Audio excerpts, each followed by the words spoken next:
The secret of the body. B. Secret of the voice. They hear the voice of the Buddha at a distance of 1 li, 10, 100, 1,000, 10,000, 100,000 li, or even at an incalculable immense distance like space. In a given assembly, some hear the Buddha preach on generosity, others on morality, others on exertion, jnana or wisdom. And so, the 12 classes of sutra and the 80,000 dharma skandhas are heard according to the wishes of everyone. Such is the secret of speech. One day Mulian had this thought. I would like to know the range of the Buddha's voice. Then, by virtue of his base of miraculous powers, he passed through innumerable thousands of millions of Buddha universes and then he stopped. He still heard the voice of the Buddha as if he were quite close. In the universe where he had stopped, a Buddha was in the process of dining with his great assembly. In that land, the people were large, and Maudgalyayana coming from the Saha universe where people are small was standing in a begging bowl. The disciples asked their Buddha, "Where does this insect-headed person come from? He is dressed like a Sramana."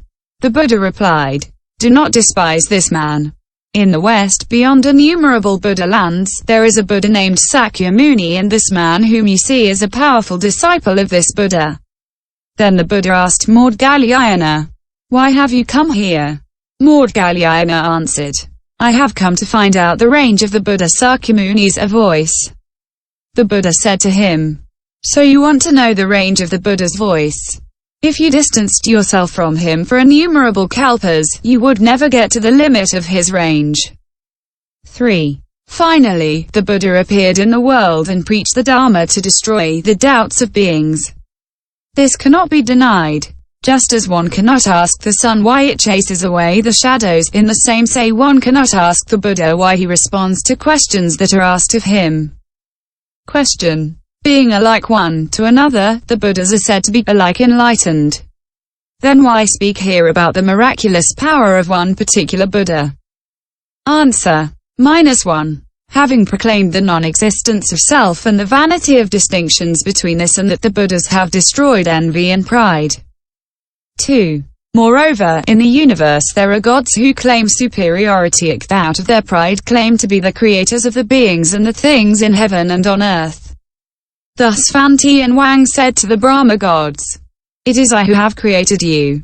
And the god Pinio said, "All the rich, noble and glorious men of the universe are parts of me. It is I who have created the universe and it is I who destroy it. Creation and destruction of the universe are my work." By speaking thus, these gods destroy the law of causation. On the other hand, the truthful speech of the Buddhas does not destroy the law of causation. This is why the sutra speaks of the miraculous power of a particular Buddha. Sutra. Then the Bodhisattva Samantarasmi said to the Buddha Ratnakara, "Bhagavat, I will go to the Saha universe to see the Buddha Sakyamuni, greet him and offer my services. I will also see the Bodhisattva Mahasattvas who will also accede to the state of Buddhahood, who have attained the Dharanis and the Samadhis and acquired mastery over all the Samadhis." Shastra. Question. The Buddhas are all equal in regard to morality, samadhi, wisdom and skillful means. Why then does the Bodhisattva Samantarasmi want to go to see the Buddha Sakyamuni when he is already at the side of the Buddha Ratnakara? Answer. The Bodhisattvas never tire of seeing the Buddhas or hearing the Dharma. They never tire of seeing the assemblies of Bodhisattvas. The Bodhisattvas who all experience disgust for the things of the world are never tired of the three things just mentioned. Thus, leaving the pure abodes, the Vaisheshu came to see the Buddha. He had a subtle body. He was flexible. Like a straw, he could not stand upright. The Buddha said to the Vaishya, "Make a coarse body appropriate to this realm for yourself." The Vaishya followed the Buddha's advice and made for himself a body of a size appropriate for the earth. Having bowed down to the Buddha's feet, he stood to one side. The Buddha asked, "Of how many things have you never wearied in order to have been able to be reborn in the heaven of the pure abodes?" He replied, "I took rebirth in the heaven of the Suddhavasa for never having tired of three things. I never tired of seeing the Buddhas or of paying homage to them. I never wearied of hearing the Dharma. I never tired of serving the community. When the Buddha dwells in Jambudvipa, the four assemblies always follow him, listen to his Dharma and question him on the subject. In the same way, the Suddhavasa gods always follow me, listen to my sermons and question me about them. If the Sravakas do not tire of hearing the Dharma, what then could be said of the Dharmakaya Bodhisattvas? That is why the Bodhisattva Samantarasmi comes to see the Buddha Sakyamuni and the Bodhisattva Mahasattvas who will accede to the state of Buddhahood and who have obtained the Dharanis and their samadhis. In the chapter devoted to the praise of the Bodhisattvas, we have said what should be understood by those who have acquired mastery of all the samadhis. Question. The Buddha is the only one to have obtained mastery of all the samadhis. Why do you say here that the Bodhisattvas also have obtained mastery of all the samadhis? Answer. There are two kinds of samadhi, those of the Buddha and those of the Bodhisattva. The Bodhisattvas in question have acquired mastery of the Bodhisattva's samadhis and not those of the Buddha.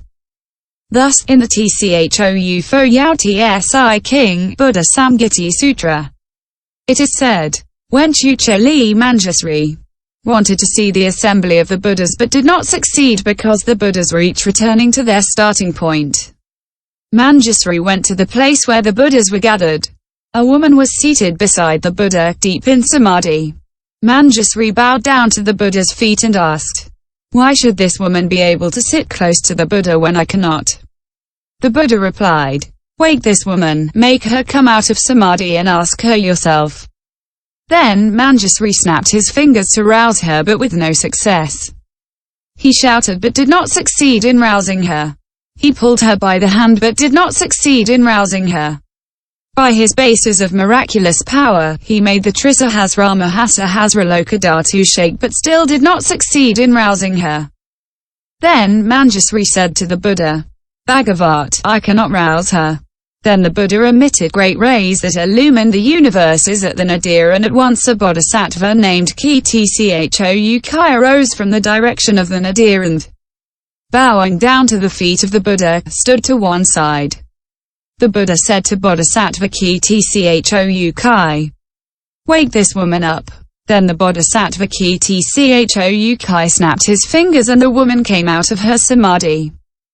Manjusri asked the Buddha, "Why was I, who made the trisahasramahasahasralokadhatu tremble, unable to rouse this woman, whereas the Bodhisattva Ki tchou kai made her come out of samadhi merely by snapping his fingers once?"